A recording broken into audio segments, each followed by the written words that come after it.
Changes to Evelyn, Graves, Corky, and more, covered in this episode of the Patch Preview. Thanks for joining us, Summoners. I'm Freak, and this week, we're with a new face, one of your favorite designers, Feral Pony. Together, we'll be discussing some of the most important changes coming into the next update for League of Legends. While this video does not cover every single change, it will explain the thought process behind some of our decisions. In this patch, we're going to be making a change to the Abyssal Scepter item. What's our change and why are we doing it? So we initially designed Abyssal Scepter as an item for AP tanks and really short-range casters, like Diana and Amumu. But due to the long range of the aura, it ended up being extremely effective on almost any caster, regardless of their build or their opponent. We really wanted to keep the item's core identity intact and keep it just as effective for those short-range casters and tanks that really needed the damage and survivability it provides. So as a result, we're going to be reducing the range of the aura to make it less effective for those longer range champions and a little bit more of a niche pick. Diana's been out for a few weeks, and after our players have really gotten accustomed to her, it's turned out she is stronger than we anticipated. We're nerfing her next patch, but what are we hitting and why? Diana's just a little bit too strong in general. Her burst damage, sustained damage, and survivability is just overall too high when compared to other champions. So we're making a few changes to bring her more in line, but keep her strong in competitive play. So first, we're going to be tuning down Diana's natural health regeneration. She's a champion who already has a shield, and she should really be using that to block incoming damage. She doesn't also need really high base stats. Additionally, the damage and AP ratio of Crescent Strike is coming down a little bit. It was simply dealing too much damage, and lowering this should leave her in a much more balanced state. Our live designer spent some time looking at our top 3 attack damage carries, Graves, Corky, and Ezreal. The goal of these changes is to leave carries with obvious strengths, but also obvious weaknesses. Let's start with Graves. We're targeting his attack speed. Why does this make sense thematically for Graves? Graves is a cowboy with a giant shotgun. He jumps in and buckshots you in the face, and this gives him a lot of early game power.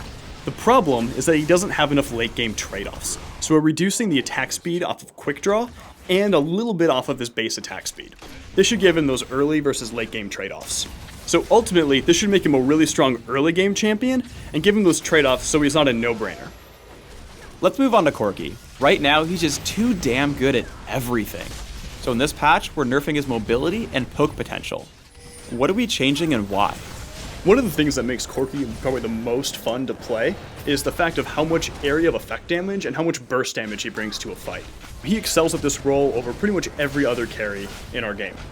But overall, his power level is just a bit too high, so we're siphoning off some of the power from his mobility and his long-range poke, while still retaining the fun elements of Corky. So we're increasing the cooldown on Valkyrie a little bit, so that way he just jumps around a little bit less in teamfights and relies more on proper positioning.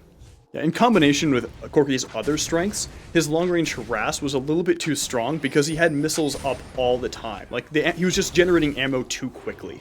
As a result, we're going to increase the time it takes him to generate a missile, but we're keeping the number of missiles the same. So we'll still be able to put out tons of damage and bring a lot to the team. Ezreal's really known for long-range poke, high mobility, and of course pulse fire energy. This patch, we're looking at nerfing Essence Flux and buffing Mystic Shot. What is this going to do for Ezreal? So the first thing we're doing with Essence Flux is we're reducing the width of the missile a bit. Essence Flux was kind of a no-brainer pick in lane. The actual width of the missile actually was bigger than the visual effect, so people, even when they thought they dodged it, would still get hit with it. This in combination with really high base damage, low mana cost, and the ability to pass over minions, made it really, really strong and lacked a lot of counterplay for your opponent. A lot of players really like kind of hybrid Ezreal or AP Ezreal, and we didn't really want to indirectly hurt those builds that aren't really being a problem. So we ended up increasing the AP ratio in Essence Flux quite a bit, so those players will actually end up seeing an increase in damage late game. Mystic Shot is really Ezreal's most fun basic ability, but the mana cost was a little bit too high, and it caused him to resort to other abilities. Mystic Shot allows him to kind of have this long-range poke and harass gameplay, which is really, really fun in lane, and we wanted to encourage that, and not punish Ezreal players for casting too many Mystic Shots. We recently remade Evelyn's abilities, and she got a lot better, but she's still a little bit too weak. What are we doing this patch to bring her up to speed? So we're really happy with Evelyn's overall design and the new gameplay she brings, but she needs a few improvements to kind of bring her up to par with other champions. So the first thing we're doing is improving her mobility. We've lowered the cooldown time on Dark Frenzy and gave her the ability to pass through minions so that Evelynn can get closer to her enemies faster while this ability is active.